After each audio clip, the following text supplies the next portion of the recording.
जय छठी मैया। आप सभी को छठ पर्व की हार्दिक शुभकामनाएं। आज की वीडियो में हम जानेंगे कि छठ पर्व साल 2024 में कब से कब तक रहेगा। नहाय खाए से लेकर सुबह के सूर्य अर्घ तक की संपूर्ण जानकारी आज की इस वीडियो में जानेंगे। आपको बाल कब धोने चाहिए, क्या पहली बार आप व्रत उठा सकते हैं, संपूर्ण जानकारी आपको आज की इस वीडियो में मिलेगी। तो आप सभी लोग वीडियो में बने रहिएगा और वीडियो को पूरा जरूर देखिएगा। छठ पूजा एक प्राचीन हिंदू त्योहार है। यह सिर्फ पर्व नहीं, यह महापर्व है जो सूर्यदेव और छठी मैया को समर्पित है, जिन्हें सूर्य की बहन माना जाता है। यह त्योहार मुख्य रूप से बिहार, झारखंड, उत्तर प्रदेश और नेपाल के कुछ हिस्सों में तथा इन क्षेत्रों के प्रवासी लोगों द्वारा मनाया जाता है। छठ पर्व 4 दिनों तक चलता है और यह सबसे महत्वपूर्ण और कठोर त्योहारों में से एक है। छठ पूजा के दौरान सूर्य को जीवन के स्रोत के रूप में पूजा जाता है। ऐसी मान्यता है कि सूर्य की ऊर्जा बीमारियों को ठीक करने, समृद्धि सुनिश्चित करने और कल्याण प्रदान करने में मदद करती है। भक्त स्वास्थ्य, समृद्धि और खुशी, संतान प्राप्ति के लिए आशीर्वाद मांगने के लिए सूर्य और छठी मैया की पूजा करते हैं। अब सबसे पहले बात करते हैं कि साल 2024 में यदि कोई पहली बार छठ उठाना चाहता है तो क्या वो उठा सकता है। तो आपको बता दें कि इस साल यदि आप छठ का पर्व उठाना चाहते हैं, व्रत करना चाहते हैं, तो आप इस साल व्रत कर सकते हैं। यह व्रत जो है संतान के लिए किया जाता है। तो आपकी संतान है तो आप इस व्रत को उठा सकते हैं। लेकिन अगर आपकी संतान नहीं है तो आप संतान की इच्छा के लिए जो है मन्नत मांग लें। इस बार छठी मैया से बोल दें कि आपकी मन्नत पूरी हो जाएगी, तब आप व्रत उठाएंगे, क्योंकि ये व्रत बहुत ज़्यादा कठिन है। तो आपकी संतान हो जाए उसके बाद जो आप इस व्रत को आप मान्यता मांग सकते हैं, लेकिन आपकी मान्यता पूरी हो जाए तो आप इस व्रत को जो है उठा सकते हैं। अगली चीज है कि क्या पीरियड के दौरान छठ की पूजा करनी चाहिए या नहीं करनी चाहिए। छठ माता होती है तो क्या इनकी पूजा कर सकते हैं। तो आपको बता दें कि यदि आपका चौथा या 5वां दिन है तभी आपको पूजा करनी चाहिए, लेकिन फिर भी आपको सूर्य भगवान को अर्घ नहीं देना चाहिए, क्योंकि वो साक्षात देवता होते हैं और देवता की पूजा 5वें दिन नहीं की जाती है। तो आप अपने घर के बड़े से या आपके पड़ोस में कोई स्त्री पूजा कर रही है, कोई भी पूजा कर रहा है, तो आप उससे अर्घ दिलवा सकते हैं। आपके घर में अगर कोई पूजा कर रहा है तो उससे आप अर्घ दिलवा सकते हैं, लेकिन आपको जो है अर्घ नहीं देना है। आप पूजा पाठ कर सकते हैं, लेकिन अगर आपका दूसरा तीसरा दिन है तो आप व्रत कर लें, पूजा किसी से भी करवा दें और अर्घ दिलवा दें। तो इस तरीके से जो है आप अपना व्रत कर लें। छठ का महापर्व कार्तिक मास के शुक्ल पक्ष की चतुर्थी तिथि से नहाय खाए के साथ से शुरू होता है और सप्तमी तिथि को उदयकालीन अर्घ के साथ समाप्त हो जाता है। यह पर्व भगवान सूर्यदेव और माता छठी मैया को समर्पित है। कहते हैं जो भी भक्त सच्चे मन से इस व्रत को करते हैं उनकी छठी मैया सभी मनोकामनाएं पूरी करती हैं।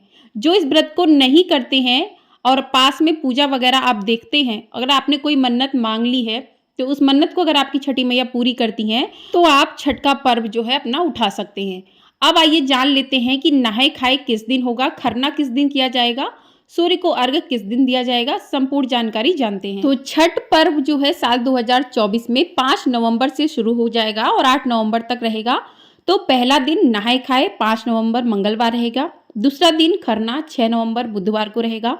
तीसरा दिन संध्या अर्घ 7 नवंबर गुरुवार को रहेगा और चौथा दिन सुबह का अर्घ जो है 8 नवंबर दिन शुक्रवार को देना होगा और इसी के साथ व्रत का पारण भी किया जाता है।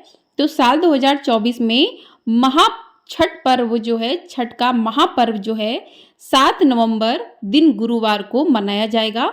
इसी दिन पूरे दिन का निर्जला उपवास किया जाता है और शाम को अर्घ देकर ढलते सूरज को अर्घ दिया जाता है और अगले दिन 8 नवंबर को उगते सूरज को अर्घ देने के बाद ही व्रत का पारण किया जाता है। तो आपको बता दें कि षष्ठी तिथि जो है वो प्रारंभ होगी 6 नवंबर दिन बुधवार को मध्य रात्रि 12:42 से और षष्ठी तिथि जो है समाप्त हो जाएगी 7 नवंबर गुरुवार मध्य रात्रि 12:34 पर। यानी कि 7 नवंबर दिन गुरुवार को षष्ठी तिथि जो है पूरे दिन रहेगी, रात्रि में 12:34 पर समाप्त हो जाएगी और सप्तमी तिथि जो है 7 नवंबर गुरुवार मध्य रात्रि 12:35 से प्रारंभ हो जाएगी और सप्तमी तिथि जो है समाप्त होगी 8 नवंबर शुक्रवार रात्रि 11:56 पर। तो ऐसे में व्रत का पारण का जो शुभ मुहूर्त रहेगा वो 8 नवंबर शुक्रवार सुबह 6:40 के बाद रहेगा, क्योंकि 6:40 पर सूर्योदय हो रहा है। तो सूर्य को अर्घ देने के बाद ही आपको अपने व्रत का तो आइए अब जान लेते हैं कि पहले दिन जो है सूर्य उदय किस समय होगा। तो नहाय खाई के दिन सूर्य उदय हो जाएगा 6:38 से लेकर सूर्यास्त होगा शाम 5:42 पर। तो इस दिन जो है सूर्य उदय 6:38 पे होगा, सूर्यास्त 5:42 पर होगा। दूसरा दिन रहेगा खरना का। तो इस दिन सूर्योदय सुबह 6:39 पर होगा और सूर्यास्त शाम 5:41 पर होगा। तीसरा दिन 7 नवंबर, इसी दिन जो है छठ का महापर्व रहेगा।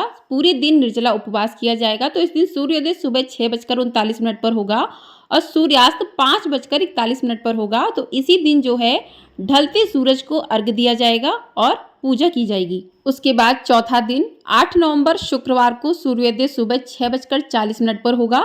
तो इस दिन जो है उगते हुए सूरज को अर्घ दिया जाता है और उसके बाद व्रत का पारण किया जाता है। तो व्रत का पारण जो है प्रसाद खाकर ही किया जाता है। उसके बाद सुबह सूर्य को अर्घ देने के बाद ही जो है जल ग्रहण किया जाता है। 7 नवंबर को पूरा दिन पूरी रात बिना जल के रहा जाता है और अगले दिन सूर्यदेव को अर्घ देकर ही इस व्रत का पारण किया जाता है।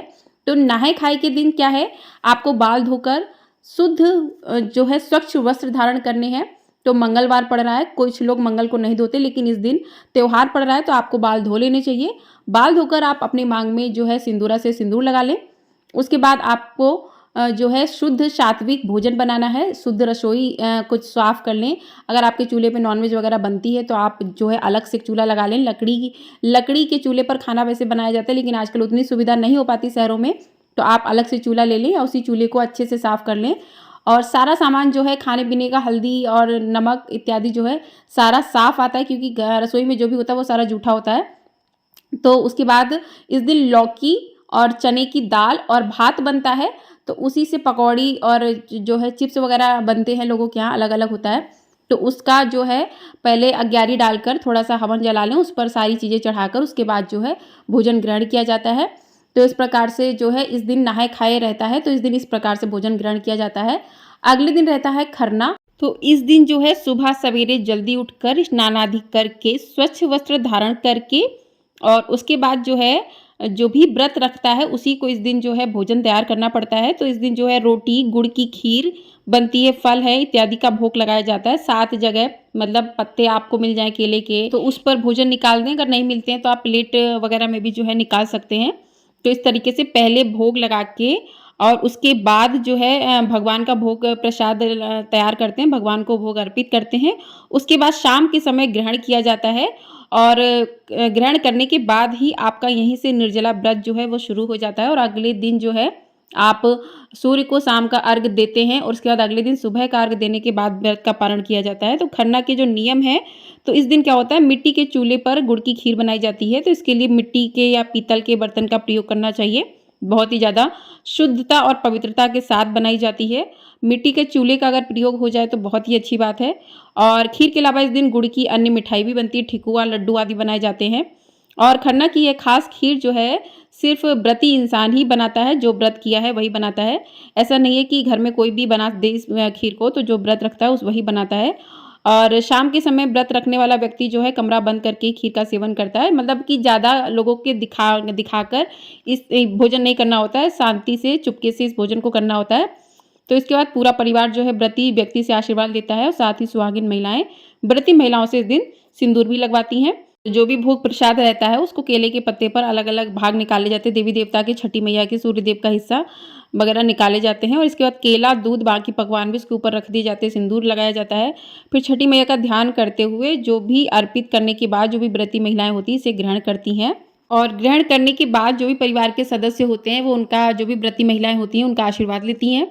और इसी के साथ जो है 36 घंटों का लगभग व्रत जो है आरंभ हो जाता है। तो खरना वाले दिन से ये व्रत शुरू हो जाता है। उसके बाद षष्ठी 7 आपको जो है 7 नवंबर को पूरे दिन रखना है। 8 नवंबर को जब सूर्य को अर्घ दे देंगे सुबह का, उसके बाद ही आपको कुछ भी ग्रहण करना है।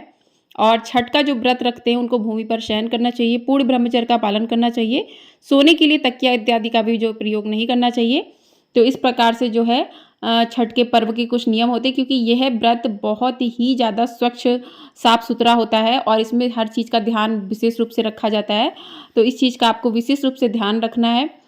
और आपको ये जानकारी पसंद आई हो तो वीडियो को लाइक, शेयर, चैनल को सब्सक्राइब ज़रूर कर दीजिएगा। आपको हमारे चैनल पर कार्तिक मास महात्म्य के अध्याय भी सुनाए जा रहे हैं। यदि आपने नहीं सुने तो आप लोग जाकर उनको सुन सकते हैं। इसी के साथ इस वीडियो को करते हैं एंड, मिलते हैं अगली वीडियो में। तब तक के लिए जय श्री कृष्णा, राधे राधे दोस्तों।